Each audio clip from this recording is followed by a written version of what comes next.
میرا مظلوم حسین، ہائے مظلوم حسین، عصر عاشور میرا لال بڑا پیاسا ہے، ہائے تنہائی کا عالم کے کوئی پاس نہیں، ہائے قاسم نہیں اکبر نہیں عباس نہیں، یا علی آؤ میرا لال بڑا تنہا ہے، ہائے مظلوم حول ولا قوة إلا بالله العلي العظيم. أعوذ بالله من الشيطان اللعين الرجيم. بسم الله الرحمن الرحيم. الحمد لله رب العالمين، الصلاة والسلام والتحية والإكرام على النبي الأمي المكي العربي المدني وعلى سيدنا ونبينا مولانا بالقاسم محمد صلى الله عليه وعلى أهل بيته الطيبين الطاهرين المعصومين المنتجبين المنتخبين، ولعنة الله على أعدائهم ومنكر فضائلهم وغاصب حقوقهم وقتلتهم أجمعين. أما بعد، قال امیر المؤمنین علیہم السلام، بسم اللہ الرحمن الرحیم، من عرف نفسه فقد عرف ربہ. صلوات پڑھیں محمد وآل محمد.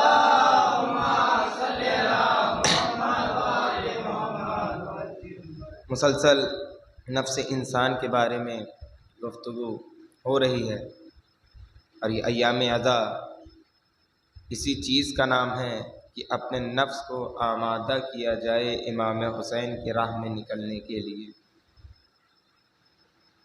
رمضان میں آپ اپنے نفس کو پاک کرتے ہیں، اپنے نفس کو طاہر بناتے ہیں، اور محرم میں اس نفس کو اس لیے تیار کرتے ہیں کہ خدا کے حضور اپنی قربانی پیش کریں. عزادار دو طریقے کے ہیں، کسی کی اہانت نہیں، لیکن عزادار دو طریقے کے ہیں.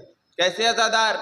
ایک عزادار وہ ہے جو فرش عزا بچھاتا ہے، مجلس کراتا ہے، علم سجاتا ہے، اٹھاتا ہے، بس یہیں تک، اس کے آگے وہ نہیں سوچتا. علم سجاتا ہے، جلوس نکالتا ہے، جلوسوں میں برابر پے در پے شرکت کرتا ہے. لیکن جو دوسرا عزادار ہے وہ جب علم سجاتا ہے تو اپنے گھر کے بچوں سے کہتا ہے تم علم اٹھاؤ. کیوں؟ تاکہ تمہارے اندر عباس جیسا جوش آئے. تم مجلسوں میں جاؤ. کیوں؟ تاکہ تم قاسم کی سیرت اپنا سکو. عزادار دو طریقے کے ہیں، ایک مقصد حسین سے غافل ہیں، فرش عزا پہ آتے ہیں، کچھ لے کے نہیں جا پاتے. لیکن دوسرا عزادار وہ ہے جو فرش عزا پہ آتا ہے، اپنے نفس کی معرفت حاصل کرتا ہے، امام حسین سے جستجو کرتا ہے، امام حسین کی طرف مائل ہوتا ہے، اور گھر جانے کے بعد پروردگار کے حضور کہتا ہے پروردگار میں حسین کا عزادار ہوں. تو حسین کی سیرت پہ چلتے ہوئے میں نے حسین کی عزاداری کی ہے. پروردگار اس عزاداری سے میں نے سیکھا ہے کہ اگر دین کی راہ میں کبھی کوئی مرحلہ آ جائے تو پروردگار میرے پاس میری اولادیں ہیں، اس دین پہ قربان کروں گا. پروردگار میرے پاس مال ہے، میں دین پہ قربان کروں گا. پروردگار میرے پاس خاندان ہے، میں اپنے خاندان کو تباہ و برباد کے عالم میں ڈال دوں گا. کس لیے؟ تاکہ دین محفوظ ہو جائے. عزادار دو طریقے کے ہیں. اب عزاداری ایک ایسی چیز ہے جو پوری دنیا میں عام ہے. اب علامہ نکن علی مقامہ کے زمانے میں ایک شعر لکھا گیا کہ روئیں وہ جو قائل ہوں ممات شہداء کے، ہم زندہ و جاوید کا ماتم نہیں کرتے. اس کے تو کئی جواب لکھے گئے، اور ایک مشہور ہے کہ محسن یہی مقبول روایت ہے جہاں میں قاتل کبھی مقتول کا ماتم نہیں کرتے. اسی طریقے سے علامہ نکن علی اللہ مقامہ نے بھی ایک جواب دیا، کیونکہ علامہ نکن صاحب شاعر بھی تھے. یعنی اس میں انہوں نے کیا کہا، جو شعر لکھ رہا ہے، کیونکہ یہ شعر میں کوئی چھوٹی بات نہیں کی گئی ہے، یعنی بتایا گیا وہ روئیں جو قرآن کے خلاف ہیں. کیوں؟ کیونکہ قرآن ممات شہداء کا قائل نہیں ہے. قرآن کہتا ہے وَلَا تَحْسَبَنَّ الَّذِينَ قُتِلُوا فِي سَبِيلِ اللَّهِ أَمْوَاتٍ بل احیاء، بلکہ وہ زندہ ہیں، مرے نہیں ہیں، تم نہیں جان سکتے کیسے زندہ ہیں۔ تو کہتے روئیں وہ جو قائل ہوں، یعنی وہ روئیں جو مانتے ہوں کہ شہید مر گئے، مماتے شہداء کے، کہ شہید مر گئے ان پر رونے والے روئیں، ہم زندہ و جاوید کا ماتم نہیں کرتے۔ علامہ نکن اللہ مقامہ نے شعر لکھا، کیا رو گے ان کو جو ہلاکے ابدی ہیں، کیوں زندہ و جاوید کا ماتم نہیں کرتے۔ ایک صلوات پڑھیں محمد و آل محمد۔ عزاداری امام حسین۔ اور ہمارا نفس، پروردگار نے ہمارے اندر جو نفس رکھا ہے، بار بار کیوں نفس کی طرف، یہ نفسی ہے جو ہمیں عزاداری میں آنے سے روکتا ہے، یہ نفسی ہے وہ کہتا ہے کیا مجلسوں میں رکھا ہے، جا کے کیا کرو گے، یہ نفسی ہے جو اختلاف پیدا کرتا ہے۔ کیوں پیدا کرتا ہے؟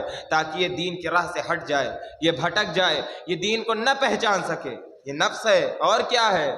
اور نفس کتنی اہمیت کا مالک ہے۔ قرآن جب قسمیں کھاتا ہے تو ایسے ہی نہیں کھاتا، ہماری اور آپ کی قسموں میں فرق ہو سکتا ہے ہم جھوٹی قسمیں کھا لیں، لیکن اگر پروردگار قسم کھا رہا ہے، آیا نا قرآن میں والتین والزیتون وطور سینین، قرآن قسمیں کھا رہا ہے، والعصر، زمانے کی قسم۔ قسم دو طریقے کی ہے، جو پروردگار قسمیں کھا رہا ہے اس میں دو طریقے کی قسمیں ہیں، ایک تو اس خود ذات کی جس کی قسم کھا رہا ہے کہ اس کے فائدے کیا ہیں اس چیز کی، اور دوسرا یہ کہ اس کی اہمیت کیا ہے۔ ہم اور آپ قسم تو ایسے، پروردگار قسم کھا کے بتانا یہ بھی چاہتا ہے کہ ان سب چیزوں کی اہمیت سمجھو، ورنہ ہم کو ایسے معمول تین اور زیتون اور انجیر کی کیا اہمیت ہے دنیا اس سے باخوبی واقف ہے، اور زمانے کی کیا اہمیت ہے دن بدن آپ دیکھتے ہی چلے جا رہے ہیں۔ پروردگار نے قسمیں ایسے ہی نہیں کھائی۔ اور ایک سورہ جس میں قسمیں بھری ہوئی ہیں، پروردگار شروع سے لے کے آخر تک صرف قسمیں کھاتا چلا جا رہا ہے۔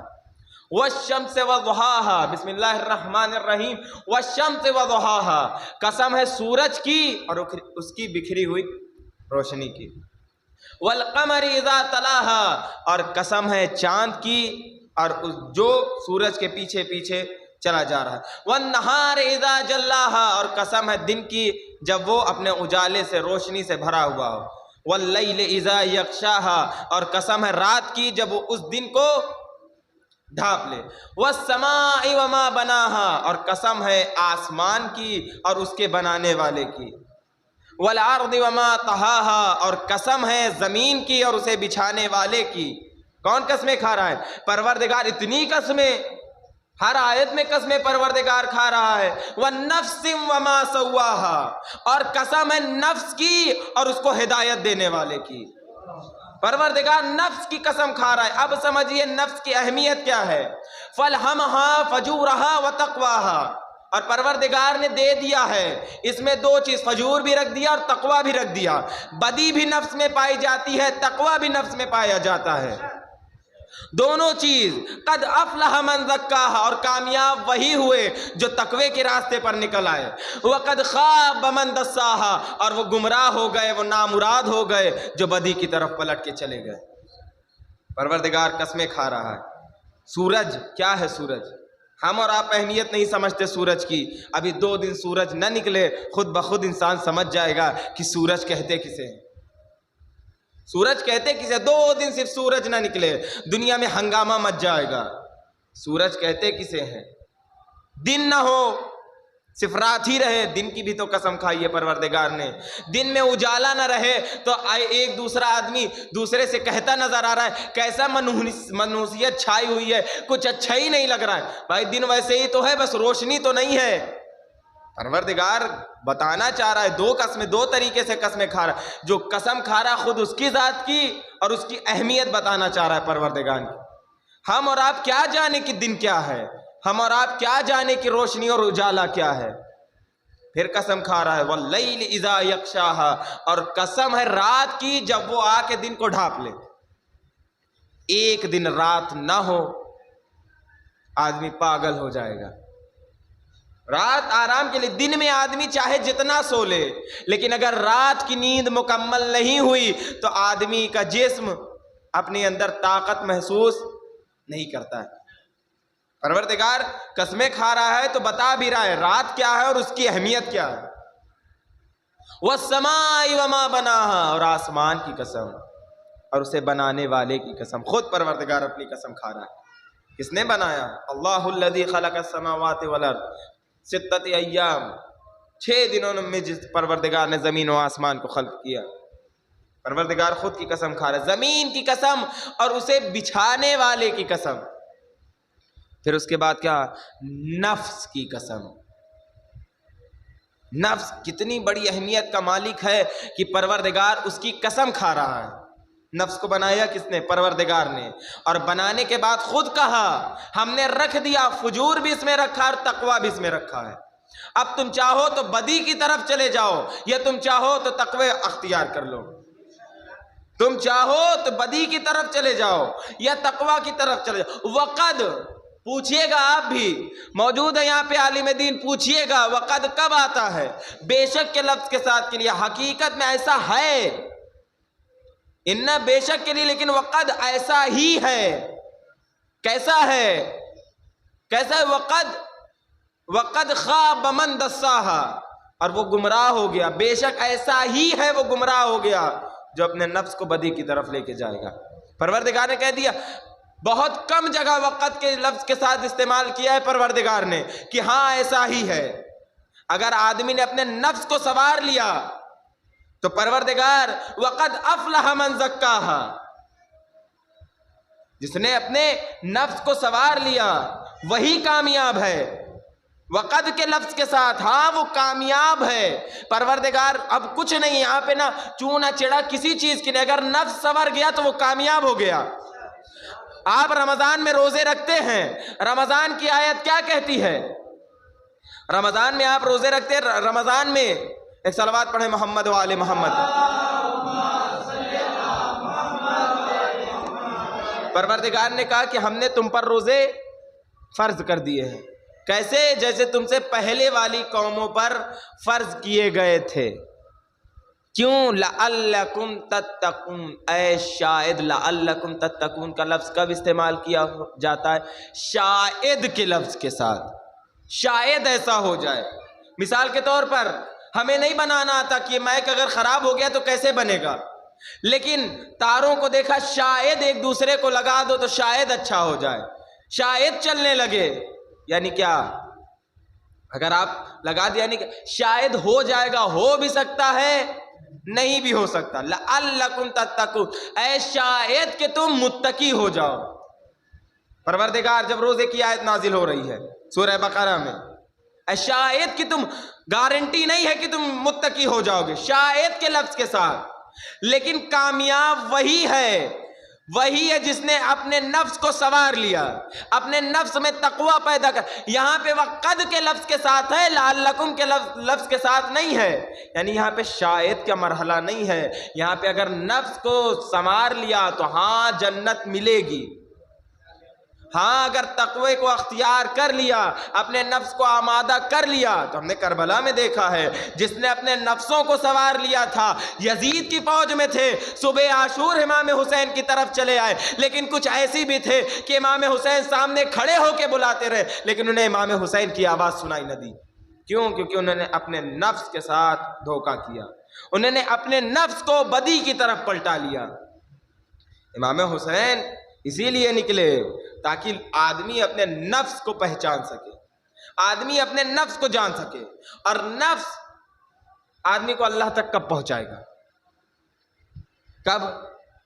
جب وہ ان راستوں کو اپنائے گا جیسے وہ اللہ تک پہنچ سکتا ہے. میں نے ایک مثال دی تھی کل ہی کی مجلس میں کہ اگر کسی آدمی کو ایک صحرا میں بچے کو چھوڑ دیا جائے، وہ بڑا ہو تو خود جستجو کرے گا کہ میں کیسے آیا، لیکن آخر میں جستجو کا یہ عالم ہوگا، وہ یہ تو کہے گا ہاں مجھے بنایا تو کسی نے ہے، لیکن حقیقی خدا تک نہیں پہنچ پائے گا. آخر میں کیا ہوگا؟ بت بنائے گا، یا پیڑ کو خدا مان لے گا، یا سورج کو خدا مان لے گا، یا ستارہ پرست ہو جائے گا، یا چاند پرست ہو جائے گا، یا دریا پرست ہو جائے گا. کیوں؟ کیونکہ اسے سمجھانے والا کوئی نہیں ہے۔ اب سمجھ میں آیا پروردگار نے یہ انبیاء کا سلسلہ کیوں رکھا، انبیاء کے بعد امامت کا سلسلہ کیوں رکھا، اس لیے تاکہ تم گمراہ نہ ہو جاؤ۔ جب یہ دل میں سمجھ لینا کہ کوئی خدا ہے تو آ کے ان سے سوال کرنا وہ خدا ہے کہاں کہ جس کی ہم عبادت کریں۔ ایک صلوات پڑھیں محمد و آل محمد۔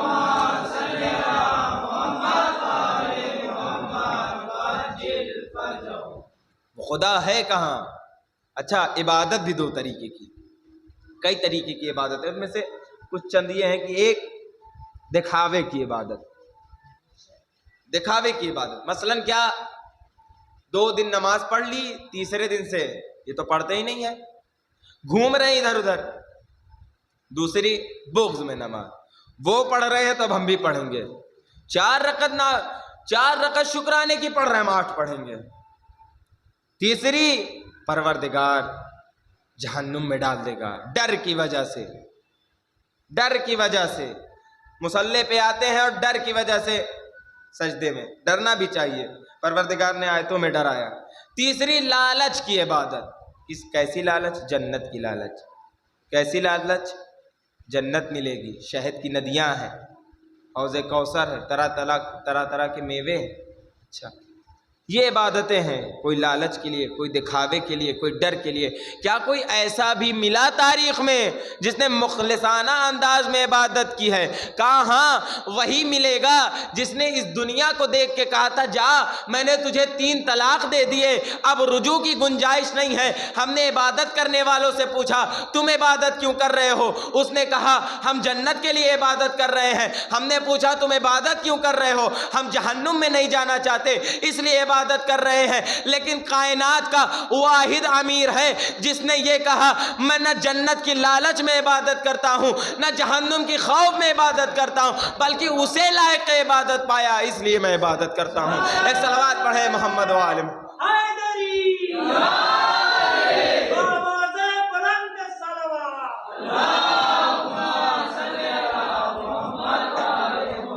ہمارا نفس ایمان کی روشنی، ہمارے نفس میں ہمیں ایمان کی روشنی کو جگانا ہے۔ ایمان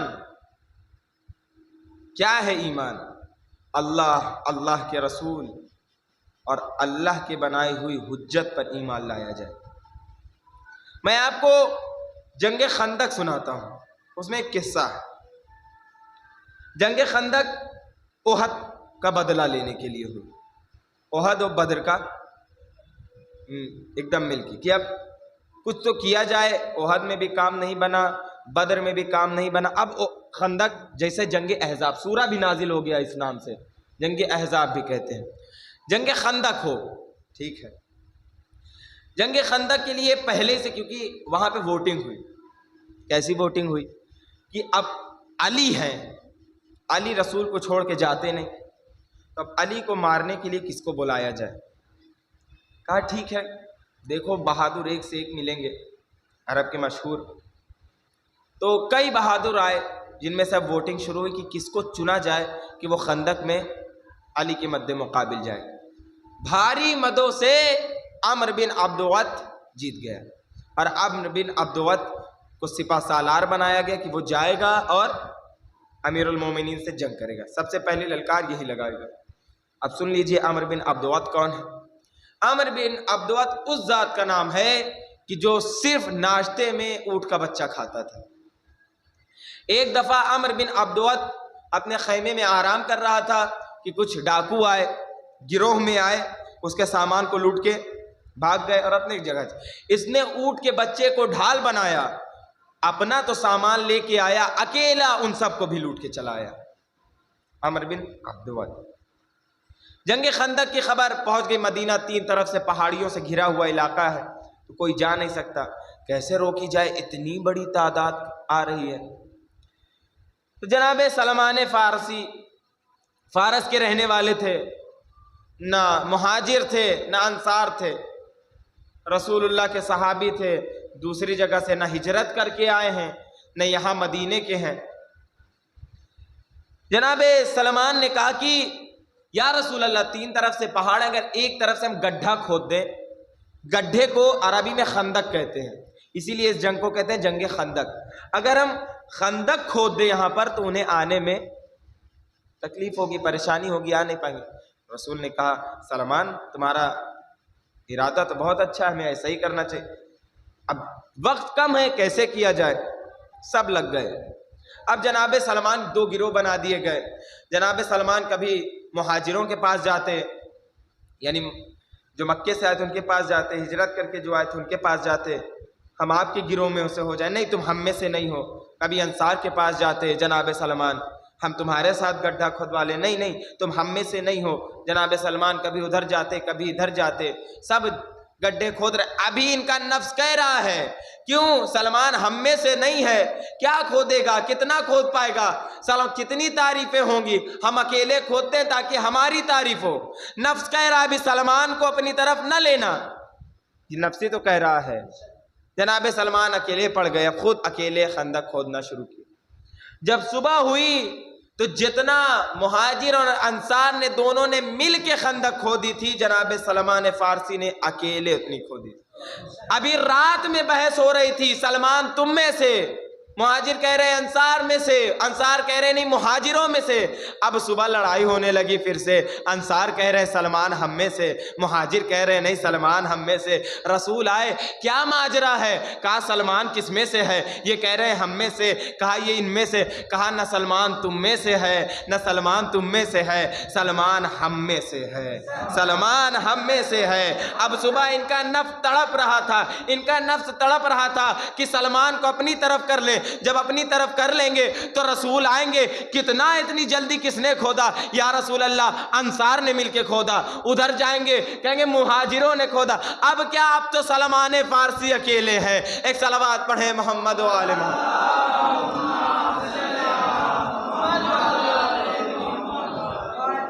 لیجئے جنگ کا دن بھی آ گیا، لشکر آ گیا۔ اب خندق میں الگ الگ روایتیں کہ نیزے لگا دیے گئے تاکہ کوئی پار کر کے نہ پائے، آگ جلا دی گئی، الگ الگ اس میں روایتیں اختلاف کے ساتھ۔ لیکن عمر بن عبدوت اس کو پار کر آ گیا۔ آنے کے بعد کیا کہتا ہے؟ اس کے للکارنے کا انداز الگ تھا۔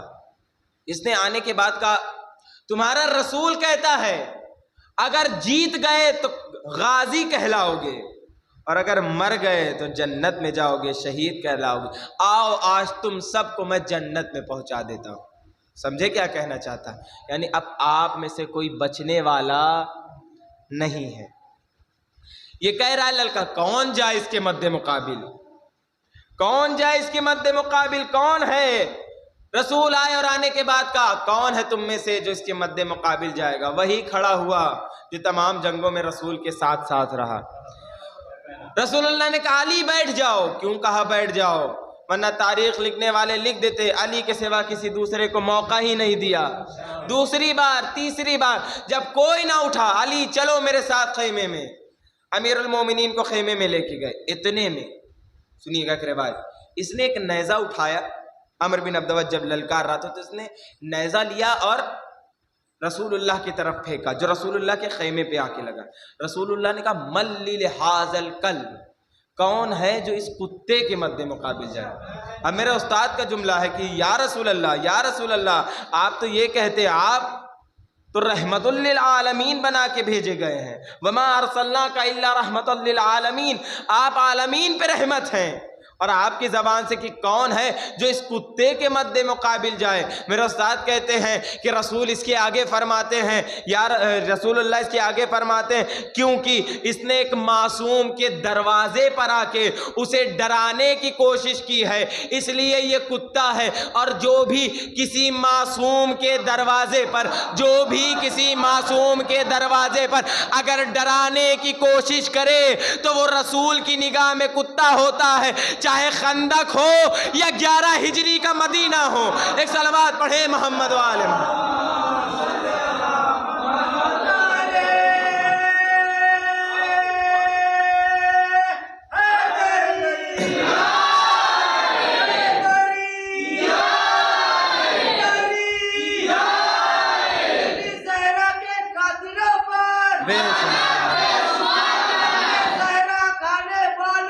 لعنت بے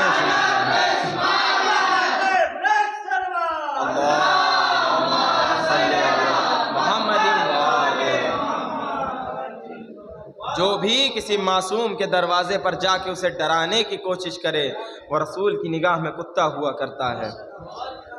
بلایا خیمے میں رسول اللہ نے، علی کی زرہ اتار دی اور اپنی زرہ علی کو پہنا، اپنی قمیض اتار دی علی کو پہنا دی، اپنا جوتا اتار دیا علی کو پہنا دیا، سب کچھ تبدیل کر دیا یعنی لباس رسول امیر المومنین پہن کے جنگ میں جا رہے ہیں۔ باہر نکلے، جاتے جاتے جا رہے تھے کہ امیر المومنین نے پھر آواز لگائی، اور آواز لگانے کے بعد کہا اے علی واپس آؤ، ابھی ایک چیز باقی ہے، اے علی واپس آؤ، ابھی ایک چیز باقی ہے۔ کہا کیا باقی ہے؟ سب کچھ تو بدل چکے۔ کہا اے علی ابھی ہم نے امامہ نہیں بدلا ہے۔ رسول نے اپنا امامہ اتارا علی کے سر پہ رکھا، اور علی کا امامہ اتارا اپنے سر پہ رکھا۔ یا رسول اللہ آپ سے کبھی غلطی نہیں ہو سکتی۔ یہ اوروں کی کتابوں میں آ سکتا ہے کہ رسول کبھی 4 کی بجائے 2 نماز پڑھا کے بھولے سے اٹھ گئے، ہمارے ہاں رسول بھول نہیں سکتا۔ جو پیغام الہی پہنچانے آیا ہو وہ اپنے ذہن سے باتیں کھو دے گا؟ کبھی نہیں، رسول اللہ بھول نہیں سکتے۔ یا رسول اللہ ماجرا کیا ہے؟ کا امامہ سردار قبیلہ کا امامہ الگ ہوتا ہے، اور قبیلے کے سردار کا امامہ الگ ہوتا ہے، اور اس کی پہچان ہوتی ہے جس کے سر پہ ہوتا ہے کہ یہی قبیلے کا سردار ہے۔ امامہ ہوتا ہے قبیلے کے سردار کی نشانی، امامہ ہوتا ہے قبیلے کے سردار کی نشانی۔ رسول اللہ اپنا امامہ علی کے سر پہ رکھ کے بتا رہے ہیں اگر میرے بعد اس قبیلے کا، ان مسلمانوں کا کوئی خلیفہ ہے تو امیر المومنین ہے۔ یہ تو اعلان ذوالعشیرہ سے ہی ہوتا چلا آیا ہے، فقط ظاہراً اعلان غدیر میں کیا گیا ہے تاکہ سب جو مجھے نفس تک پہنچانا ہے، مجھے مجلس کو نفس تک پہنچانا ہے۔ امیر المومنین آئے، اب یہ روایت میں نے پڑھی نہیں ہے کہیں پر، لیکن علماء بیان کرتے ہیں کہ جیسے ہی آئے عمرو بن عبدود کا نیزہ چھینا، اور نیزہ چھیننے کے بعد آسمان میں پھینکا۔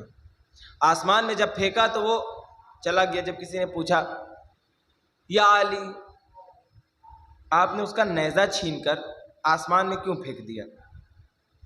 امیر المومنین نے کہا دور ایک تالاب میں، آپ جانتے ہیں مچھلی کے پاس زبان نہیں ہوتی، مچھلی کے پاس زبان نہیں ہوتی، مچھلی کو ایک مگرمچھ پیچھے سے اسے دوڑا رہا تھا کھانے کے لیے۔ مچھلی نے مجھے مدد کے لیے پکارا تو میں نے اسی نیزے کو اٹھا کر پھینکا، اور جا کے وہ سیدھا اس مگرمچھ کو لگا اور مچھلی بچ گئی۔ ایک بے زبان علی کو اگر پکارے تو علی اس کی مدد کو آتے ہیں، کیا علی اپنے شیعوں کی مدد کے لیے نہ آئیں گے؟ امیر المومنین جا رہے ہیں میدان میں، اس جملے کو یاد رکھیے گا۔ رسول نے کہا آج کل ایمان کل کفر کے مقابلے میں جا رہا ہے، آج کل ایمان کل کفر کے مقابلے میں جا رہا ہے۔ واحد جنگ ہے جس میں امیر المومنین گھوڑے پر سوار نہیں ہے، پیدل جا رہے ہیں۔ کیوں؟ کیونکہ گھوڑا بھی جاندار ہے۔ کہیں یہ تاریخ لکھنے والے، تاریخ نہیں افسانہ لکھنے والے، کہیں یہ افسانہ نہ بنائیں کہ کل ایمان سے مراد علی کا گھوڑا بھی ہے۔ لو علی اکیلے جا رہے ہیں اور پاپیادہ جا رہے ہیں، نہ گھوڑا ہے نہ کچھ ہے۔ اگر جان کسی میں ہے تو امیر المومنین میں ہے، اور علی ہی کل ایمان ہے۔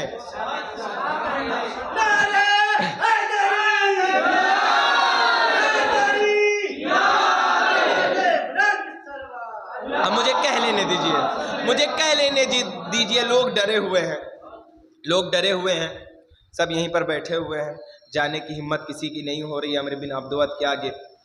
لیکن شاید اس جنگ میں علی کے دشمن بھی علی کی جیت کے لیے دعا کر رہے ہیں۔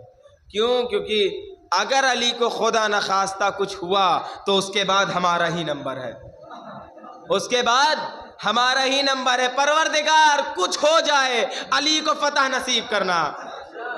اور رسول نے بھی اعلان کر دیا جو کوئی بھی مجھے جنگ کی خبر لا کے سنائے گا میں اسے جنت دے دوں گا۔ مسلمانوں نے بھی سوچا احد میں بھاگ کے قرآن میں مذمت سن لی ہے، اب ذرا جنت بھی لے لیں، خبریں فتح سنا کے نکلے۔ امیر المومنین آئے، جنگ کی پوری جنگ نہیں پڑھنی ہے کیونکہ مجھے ایک طرف پہنچنا ہے۔ امیر المومنین آئے، جنگ کی اور اس کے اوپر سوار ہوئے۔ اس نے امیر المومنین پر اپنا لعاب دہن ڈال دیا۔ اب جب لعاب دہن ڈالا تو امیر المومنین ہٹ گئے۔ یہ نفس ہے۔ نفس کیا کہہ رہا ہے؟ امیر المومنین کا نفس کیا کہہ رہا ہے؟ کیا کیا جائے؟ فوراً اس کو پہلے 2 تماچا لگایا جائے، اور اگر سوچا تھا صرف اس کے سر کو کاٹا جائے تو اب اتنی ضربے لگائے کہ تڑپ تڑپ کے مرے۔ کرنے والا تو یہی کرنا چاہیے تھا نا کہ اب گرا ہوا ہے، لیکن امیر المومنین ہٹ گئے اور ہٹنے کے بعد ٹہلنے لگے۔ دوبارہ جنگ ہوئی، اس کے بعد قتل کیا۔ جب کسی نے پوچھا یا علی آپ جب پہلے سوار ہو چکے تھے تو دوبارہ اس کو موقع کیوں دیا؟ اگر وہ آپ پہ حملہ کر دیتا تو کیا ہوتا؟ امیر المومنین نے کہا جب اس نے مجھ پر لعاب دہن ڈالا تو اس جنگ میں میرا نفس بھی شامل ہو گیا، اگر میں اسے قتل کرتا تو کہیں نہ کہیں اپنے لیے بھی قتل کرتا۔ علی کا نفس کوئی بھی کام اپنے لیے نہیں کرتا، رضائے پروردگار کے لیے کرتا ہے۔ اور جب رضائے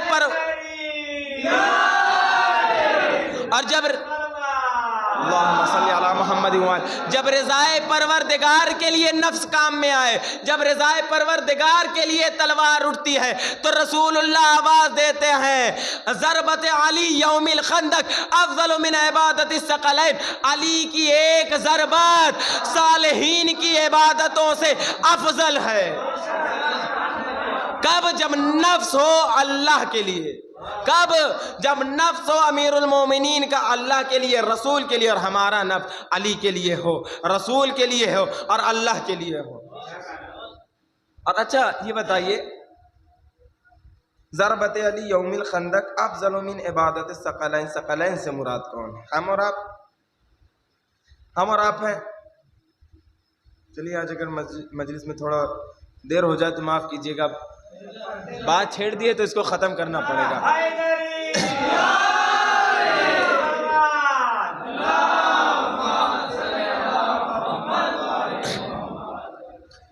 کون مراد ہے؟ ثقلین سے ہم اور آپ مراد ہیں۔ ایک عالم دین نے پڑھا، نجف اشرف میں موجود تھے، پڑھا کہ بہت پرانی بات ہے، پڑھا اور پڑھنے کے بعد کا 2 رکعت اگر کوئی نماز خلوص کے ساتھ پڑھ لے تو اس پر جنت واجب ہو جاتی ہے۔ اٹھے اور اٹھنے کے بعد پہنچے کہاں؟ بھائی نجف میں ہے، مسجد کوفہ چلو۔ مسجد کوفہ گئے، وضو کیا، مصلی پر کھڑے ہوئے، کس لیے؟ تاکہ 2 رکعت نماز پڑھی جائے اور جنت کو حاصل کیا جائے خلوص کے ساتھ۔ جیسے ہی کھڑے ہوئے تکبیر کہی، ذہن میں فوراً خیال آیا مسجد کوفہ میں تو مینار ہی نہیں ہے۔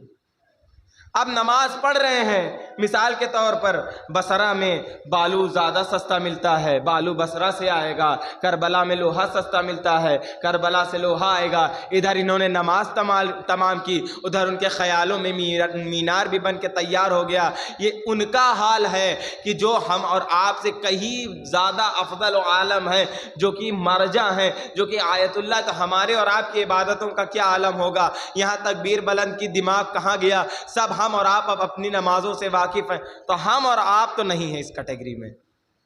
تو کون ہے کہ جس کے لیے کہا گیا ایک ضربت علی ثقلین کی عبادتوں سے افضل؟ کہاں ملائکہ ثقلین میں سے ہیں۔ اگر پروردگار نے انہیں نماز کے لیے خلق کر دیا تو جو رکوع میں ہیں وہ تا قیامت رکوع میں رہیں گے، جو سجدے میں ہیں وہ تا قیامت سجدے میں رہیں گے۔ اس سے ایک بات اور سن لیجئے گا، پروردگار کو ہماری پڑھی گئی نماز کی کوئی ضرورت نہیں ہے، بلکہ اس نماز سے ہمیں ہی فائدہ ہونے والا ہے۔ اگر ہم نماز پڑھتے ہیں تو دنیا ہمیں سچا سمجھنے لگتی ہے، اگر ہم نماز پڑھتے ہیں تو دنیا ہمیں مومن سمجھنے لگتی ہے، اگر ہم نماز پڑھتے ہیں تو لوگ ہم سے مشورے لیا کرتے ہیں، اور اگر ہم نماز پڑھتے ہیں تو کل تک جو گالیاں دیتے تھے وہ عزت کی نگاہ سے دیکھنے لگتے ہیں۔ نماز پڑھنے میں ہمارا فائدہ ہے، نقصان نہیں ہے۔ کون ہے تب؟ کہا انبیاء علیہ السلام ہے۔ اور کون ہے؟ کہا اوصیاء علیہ السلام ہے۔ کہا اور کہا انبیاء علیہ السلام ہے۔ کہا آدم ہیں، کہا نوح ہیں۔ نوح نے پتھر کھائے، کس لیے؟ اللہ کے لیے۔ کوئی اپنے لیے پتھر نہیں کھایا حضرت نوح نے. حضرت یعقوب اپنے بیٹے سے دور رہے, کس کے لیے؟ اللہ کے لیے. حضرت یوسف اپنے والد سے دور رہے, کس کے لیے؟ اللہ کے لیے. حضرت ابراہیم نے قربانی بیٹے کی پیش کی, کس کے لیے؟ اللہ کے لیے. یہ کیا ہے؟ یہ عبادت ہے. اللہ کے حکم کو بجا لانا عبادت ہے. انبیاء کا پیغام پہنچانا ان کے لیے فرض کیا گیا ہے, یعنی ان کے لیے وہ عبادت ہے.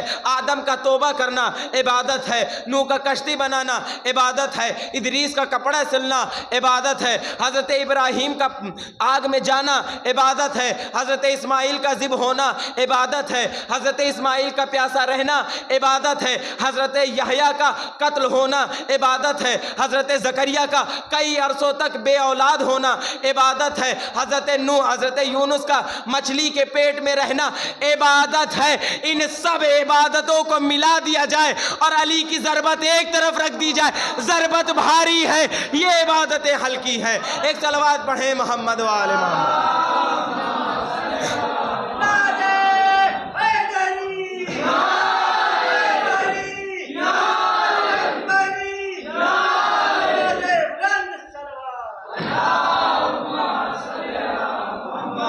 میں نے ایک جملہ کہا تھا, کس کو یاد رکھیے گا, آج کل ایمان کل کفر کے مقابلے میں جا رہا ہے. کل کسے کہتے ہیں؟ کہا کل گریوٹی کو کہتے ہیں, کل گریوٹی کو کہتے ہیں. اب اس کا فورس اوپر کی طرح ہوا کی طرف ہے, گریوٹی کبھی اوپر, جو نیچے والی وہ الگ ہے, جو ہوا کی طرف الگ. ہوا کا کل اوپر کی طرف ہے, ہوا اوپر بہے گی, لیکن بھاری چیزوں کا کل زمین کی طرف ہے. مثال کے طور پر ایک پتھر لیا جائے, اسے آسمان میں پھینکا جائے, خوب طاقت سے پھینک دیجئے, جاتا رہے گا, جاتا رہے گا, جاتا رہے. جیسے ہی طاقت ختم ہوئی زمین پہ. آپ ایک درخت پہ دیکھیے, آم لگا ہوا ہے, موسم بھی آم کا ہے, جا کے ماریے, ایک پتھر آم ہوا میں نہیں جائے گا, زمین میں آئے گا. لیکن اب اس کے برعکس ایک کوئی ایسی چیز لیجئے جس میں ہوا ہو, مثال کے طور پر فٹ بال وغیرہ, پانی میں کود جائیے, کل کہاں ہے؟ اوپر کی طرف. جب تک پانی کے اندر آپ اسے پکڑے رہیں گے وہ رکا رہے گا, لیکن جیسے ہی چھوڑیں گے وہ خود بخود اوپر چلا جائے گا. سمجھ میں کیا آیا؟ جز کو کل اپنی طرف کھینچتا ہے, جز کو کل اپنی طرف کھینچتا ہے, جز کو کل اپنی طرف کھینچتا ہے. بار بار تکرار کر رہا ہوں, جز کو کل اپنی طرف کھینچ لیتا ہے, جز کو کل اپنی طرف کھینچ لیتا ہے. اگر زمین کا جز آسمان میں پھینکا گیا تو وہ پلٹ کر واپس آئے گا, اور اگر ہوا کو پانی میں لے کے چلا جایا جائے تو اس کا کل اوپر کی طرف ہے, وہ خود بخود اوپر کی طرف چلا ہے. رسول نے کیا کہا؟ علی کل ایمان ہے, جس کے نفسوں میں ذرہ برابر ایمان ہے, خود بخود کھنچ کے علی کی طرف چلا جاتا ہے. ضرورت نہیں ہے کہ کوئی اسے علی جا کے سمجھائے. اگر اس کے دل میں ایمان ہے, اس کے دل میں ایمان ہے تو خود بخود اسے کل ایمان کی طرف جانا ہوگا. یہ امیر المومنین کی ذات ہے, جس میں نفس, اس جنگ میں نفس کی قربانی ہے. امیر المومنین لعاب دہن منہ پہ, کیا چاہیے تھا امیر المومنین کو؟ فوراً قتل کرتے, لیکن نہیں, نفس کی قربانی دی, ٹہلے ہیں اس کے بعد قتل کیا. اور کیوں قتل کیا؟ رضائے پروردگار کے لیے. یعنی ہمیں بات سمجھ جانا چاہیے کہ ہمارا جو بھی کام ہو پروردگار کے لیے ہو. یہ مجلس کر رہے ہیں, یہ پروردگار کے لیے ہونی چاہیے. تبرک بانٹ رہے ہیں, پروردگار کے لیے ہونا چاہیے. اگر کسی کو دکھانے کے لیے آپ نے مہنگی سے مہنگی چیزیں بانٹ دی, اس کی کوئی اوقات نہیں ہے. اور اگر سستی سے سستی چیز, ایک گلاس پانی ہی اگر اللہ کی رضا کے لیے بانٹ دیا کافی.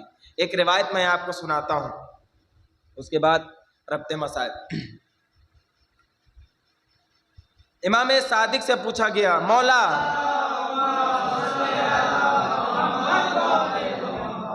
مولا ایسی حدیث سنا دیجئے جس کو سننے کے بعد آپ کے شیعوں کا دل خوشی سے جھوم اٹھے. کہا ٹھیک ہے. کہا محشر کا میدان ہوگا, تمام انبیاء موجود ہوں گے. اس میں کہا جائے گا انبیاء کے درمیان ایک نور کا منبر لگا، نور کا منبر لگے گا. کہا جائے گا رسول سے جائیے اور آپ تقریر کیجئے. ایسا خطبہ رسول اللہ دیں گے کہ تمام انبیاء نے کبھی سنا نہ ہوگا. اس کے بعد تمام انبیاء کے جانشینوں کو بلایا جائے گا. خدا ایک اور نور کا منبر لگائے گا. اب رسول کے جانشین کو حکم ہوگا جاؤ اور خطبہ دو. امیر المومنین ایسا خطبہ دیں گے کہ کبھی کسی جانشین پیمبر نے ایسا خطبہ سنا نہ ہوگا. اس کے بعد تمام اولاد انبیاء کو جمع کیا جائے گا اور اس کے بعد ایک اور نور کا منبر لگے گا. حسن اور حسین اس پر سوار ہوں گے اور ایسا خطبہ دیں گے کہ کسی بھی اولاد نبی نے ایسا خطبہ کبھی نہ دیا ہو. اس کے بعد حکم ہوگا سب اپنی نظروں کو جھکا لو. کیوں؟ کیونکہ رسول کی بیٹی آ رہی ہے. کیسے؟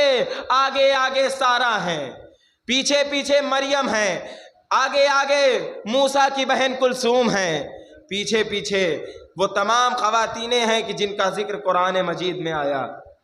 ایسا منبر لگے گا کہ پورے انسانیت میں کبھی ایسا خطبہ کسی نے سنا نہ ہوگا. اس کے بعد کہ میں مختصر کر کے آپ کو سنا رہا ہوں، اس کے بعد ایک کے بعد ایک جنت کی طرف جب بڑھنے لگیں گے تو فاطمہ زہرا جب جنت کی طرف جانے لگیں گی تو اس کے بعد کہیں گے پروردگارا ہم نے آپ کے لیے اتنا کیا، مجھے کیا ملا؟ کہا فاطمہ جس کو چاہو، جس نے تمہارے لیے کچھ کیا ہو، جس نے حسین کے لیے کچھ کیا ہو، جاؤ جنت میں لے کے چلی جاؤ. جنت میں جائیں گے. یہ جانے لگیں گے، یہ کہیں گے پروردگار ہمارا کیا رتبہ ہے؟ کہیں گے جاؤ جس نے حسین کے نام پر کھانا کھلایا ہے اس کا ہاتھ پکڑو، جنت میں لے کے جاؤ. اچھا کھانا تو امیر آدمی کھلائے گا نا، جس کے گھر میں خود فاقے ہیں وہ کہاں سے کھلائے گا؟ آواز آئے گی ایک گلاس پانی اگر کسی نے حسین کے نام پہ پلایا، ہاتھ پکڑو جنت میں لے کے جاؤ. یہ مرتبہ ہے عزادار امام حسین. آج 3 محرم گزر گئی، شب 4 محرم. امام حسین خط لکھتے ہیں من الحسین ابن علی الی رجل فقی یا حبیب ابن مظاہر. یہ خط حسین ابن علی کی جانب سے حسین کے رجل فقی کو ہے. اے حبیب ابن مظاہر تم جانتے ہو کہ ہماری قربت رسول سے کیا ہے. اچھا آج کل ایک خط بھی مشہور ہے جو معتبر نہیں ہے، معتبر یہ والا خط ہے. تم جانتے ہو کہ ہماری رسول سے کیا نسبت ہے اور تم بخوبی جانتے ہو کہ میں کون ہوں. آؤ اور میری نصرت کرو، اس کا اجر پروردگار تمہیں روز قیامت دے. میرے نانا اس کا اجر تمہیں روز قیامت دے. حبیب نے خط پڑھا، امام حسین سے ملحق. عزیزو کل میں نے ظہر کے وقت کا ماجرا پڑھا تھا، لیکن ظہر کے وقت میں ایک شہادت اور ہے، جناب زہیر اور سعید سے پہلے کی شہادت. کس کی؟ جناب حبیب ابن مظاہر. امام حسین کے بچپن کے دوست ہیں. اب واقعہ پڑھنے کا وقت نہیں ہے، کیسے بچپن میں تڑپ تھی، بالا خانے سے گرتے ہیں، امام حسین دوبارہ زندگی دیتے ہیں. ورنہ میں پڑھتا امام حسین نماز کی مہلت لیتے ہیں. ابو ثمامہ ساعدی آتے ہیں، مولا نماز کا وقت ہو گیا، نماز کی مہلت لیتے. حسین بن نمیر تیمی، خدا کی لعنت ہو اس پہ، کہتا ہے اے حسین، لوگوں کو بھڑکانے کے لیے، کیونکہ لوگ دیکھیں گے حسین اس عالم میں نماز پڑھ رہے ہیں. اے حسین جا نماز پڑھ، تیری نماز کا کوئی فائدہ ہونے والا نہیں. نفس کا کیا کہتا ہے؟ اگر نفس خدا کے لیے فوراً اس کا جواب دیا جائے. حبیب ابن مظاہر کھڑے ہوئے کیا کہتا ہے؟ تیری نماز قبول ہے اور اس کی قبول نہیں ہے. ارے تو کہاں اور اولاد زہرا کہاں؟ حسین بن نمیر تیمی سپہ سالار تھا نیزہ برداروں کا. حسین بن نمیر تیمی کو جلال آتا ہے اور حبیب ابن مظاہر کو للکارتا ہے آؤ اور مجھ سے جنگ کرو. امام حسین کے پاس حبیب ابن مظاہر جاتے اور کہتے آقا اذن وغا دیجئے. کیوں؟ اب آخری نماز عالم ملکوت میں آپ کے نانا کے پیچھے پڑھوں گا. حبیب ابن مظاہر میدان کارزات میں آتے ہیں، ایسا حملہ حسین بن نمیر تیمی پر کرتے ہیں کہ اس کے رہوار پہ لگتا ہے اور وہ نیچے گرتا ہے۔ ان قریب حبیب اسے قتل کرتے، بنی تمیم کے لوگوں نے حبیب پہ حملہ کر کے حضرت حبیب کو دور کیا اور حسین بن نمیر کو موت کے دہانے سے بچا لیا۔ اب حضرت حبیب رجس پڑھتے ہیں، میں مظاہر کا بیٹا حبیب ہوں، تم سب مجھ سے واقف ہو کہ میں کون ہوں، جنگجو ہوں۔ آج میرے ہاتھ میں جو تلوار ہے وہ دفاع حسین کے لیے اٹھی ہے۔ حضرت حبیب جنگ کرتے ہیں، کیا شاندار جنگ کی، 80 لوگوں کو واصل جہنم کیا۔ لیجیے ان قریب ایک بنی تمیم کا شخص آتا ہے اور حضرت حبیب کے پہلو پر نیزہ مارتا ہے۔ حضرت حبیب سے سنبھلا نہ گیا، گھوڑے سے زمین پہ آئے۔ تمام اصحاب حسین دور سے یہ ماجرا دیکھ رہے ہیں۔ جیسے ہی جناب حبیب رہوار سے زمین پہ آئے، بدیل نام کا ایک شخص آگے بڑھتا ہے اور آگے بڑھ کے جناب حبیب کے سر و تن میں جب جدائی کرتا ہے، بس حسین بن نمیر دوبارہ سے آیا، عزیزو برداشت کر پائیے گا تو برداشت کر لیجئے گا۔ جب یہ واپس آتا ہے، آنے کے بعد کہتا ہے بدیل سے، لاؤ یہ سر مجھے دے دو۔ کہا نہیں، یہ میں نے مارا ہے۔ سروں کی قیمت تھی، اگر کسی نے حبیب کو مارا تو اس کو اتنی قیمت ملے گی، کسی نے زہیر کو مارا تو اس کو یہ ملے گا، کسی نے حسین کو مارا تو اسے یہ ملے گا، کسی نے اکبر کو مارا تو اسے وہ ملے گا، کسی نے عباس کا سر کاٹا تو اسے یہ ملے گا۔ یہ آیا اور آنے کے بعد کہا لاؤ حبیب کا سر مجھے دے دو۔ اس نے کہا نہیں، حبیب کو میں نے مارا ہے۔ کہا نہیں تم نہیں جانتے، اس نے مل کے حملہ کیا، ہم نے مل کے حملہ کیا ہے۔ کہا نہیں تم نہیں جانتے، اگر ہم نے تجھے نہ بچایا ہوتا تو حبیب تجھے واصل جہنم کر دیتا۔ کہا اچھا ٹھیک ہے، تم ہی حبیب کا سر رکھنا، تم ہی اس کا اجر لینا، جو درہم و دینار ملیں گے یزید سے تم ہی اسی کو رکھنا، لیکن کچھ دیر کے لیے یہ سر مجھے دے دو، کچھ دیر کے لیے یہ سر مجھے دے دو۔ کہا کیا کرو گے؟ کہا نہیں، اس نے مجھے للکارا تھا، حبیب نے مجھے للکارا تھا۔ حسین کہتا ہے حبیب نے مجھے للکارا تھا، میں ان لوگوں کے ڈر میں پھر سے خوف پیدا کرنا، ان کے دلوں میں خوف پیدا کرنا چاہتا ہوں کہ دیکھو حسین بن نمیر کو للکارنے کا نتیجہ کیا ہوتا ہے۔ اس نے حسین بن نمیر نے حبیب کا سر لیا، گھوڑے کی گردن میں باندھا اور لشکر میں لے کے گھمانا شروع کیا۔ حبیب کا سر گھوڑوں کے پیروں سے ٹکراتا جاتا ہے۔ جناب زہیر بن قین روایت نقل کرتے ہیں، مقتل ابی مخنف میں جناب یحییٰ نے اس روایت کو نقل کیا ہے کہ جیسے ہی زہیر بن قین اس منظر کو دیکھتے ہیں، مڑ کر امام حسین کی طرف دیکھتے، ماجرا الگ ہے۔ ارے شہادت حبیب کو دیکھ کر حسین کا چہرہ پیلا، ارے آثار شہادت حسین حبیب کے چہرے، حسین کے چہرے پر نظر آ رہی۔ اجرکم الزہراء، اجرکم الزہراء۔ جناب حبیب کی شہادت کے بعد امام حسین خیمے میں آئے۔ یہ روایت یہ بھی میں نے کہیں پڑھی نہیں ہے، لیکن علماء بیان کرتے ہیں جناب زینب کے پاس آئے اور جناب زینب سے آ کے کہا زینب تم نے سنا؟ کہا ہاں بھیا میں نے سنا، زینب میرا حبیب مارا، زینب میرا حبیب مارا۔ ہاں بھائی زینب مجھے میرے حبیب کا پرسہ دو، اے آقا حسین، ارے یہ عزادار آپ کو آپ کے حبیب کا پرسہ۔ آخری روایت جب یہ قافلہ کوفے میں پہنچا ہے، جب کوفے میں پہنچا تو لوگوں نے کیا دیکھا کہ اس میں حبیب کا سر ہے۔ کسی نے جا کے حبیب کے بیٹے قاسم ابن حبیب کو یہ خبر دی، تمہارے باپ کا بھی سر آیا ہے۔ بیٹا تھا نا، دوڑتا ہوا آیا، ساتھ میں درہم و دینار کی پوٹلیاں بھی لے کے آیا، جس کے ہاتھ میں حبیب کا سر تھا۔ حبیب کا سر آگے تھا، پیچھے اسیران اہل بیت تھے، امام سجاد سب سے آگے تھے۔ امام سجاد تمام گفتگو کو سن رہے ہیں۔ قاسم بن حبیب آ کے کہتا ہے لاؤ میرے باپ کا سر مجھے دے دو۔ کیا کرو گے؟ میں اس کو دفن کروں گا، اس کی بے حرمتی میں برداشت نہیں کر سکتا۔ قاسم جیسا بیٹا ہے، میں اس کی بے حرمتی برداشت نہیں کر سکتا، جتنے درہم و دینار چاہیے میں دینے کو تیار ہوں، لیکن سر واپس نہ دیا گیا۔ اب ذرا سوچو، ارے امام سجاد نے کہ دل پر کیا گزری ہوگی، بابا کے سر کو دیکھا ہوگا، اے بابا حسین، ارے حبیب کے سر کو بچانے والے آ گئے، حسین کے سر کو بچانے والا کوئی نہیں، جس کے چہرے پر یزید و زیاد دونوں چھڑی چھری سے مار رہے ہیں. حسین کا سر تندور میں کبھی نیزوں پر کبھی زمین. وَسَيَعْلَمُ الَّذِينَ ظَلَمُوا أَيَّ مُنْقَلَبٍ يَنْقَلِبُونَ. اِنَّا لِلَّهِ وَإِنَّا إِلَيْهِ راجعون. ردم بِقَضَائِهِ وَتَسْلِيمًا لِأَمْرِهِ. پروردگارہ ہمارے اس مختصر سی عزا کو قبول فرما. ہماری عزا کو اس قابل بنا کہ ہمارا وقت کا امام اس سے راضی و خوشنود ہو سکے. پروردگارہ ہمیں ایسا بنا دے جیسا ہمارا وقت کا امام چاہتا ہے. پروردگارہ ہمیں سیرت امام حسین پہ چلنے کی توفیق عطا فرما. پروردگارہ ہمیں اپنے نفس کو سمجھنے کی توفیق عطا فرما. پروردگارہ ہمیں شیطان لعین کے چنگل سے بچا. پروردگارہ دنیا میں جہاں کہیں بھی ظالمین ہیں، خصوصاً امریکہ اور اسرائیل اور ان کے حامیوں کو نیست و نابود فرما. پروردگارہ دنیا میں جہاں کہیں بھی مظلوم ہیں ان کی حفاظت و حمایت فرما. ہمارے آقا و مولا امام زمان کے ظہور میں تعجیل فرما. ہمیں ان کے انصار میں شمار فرما.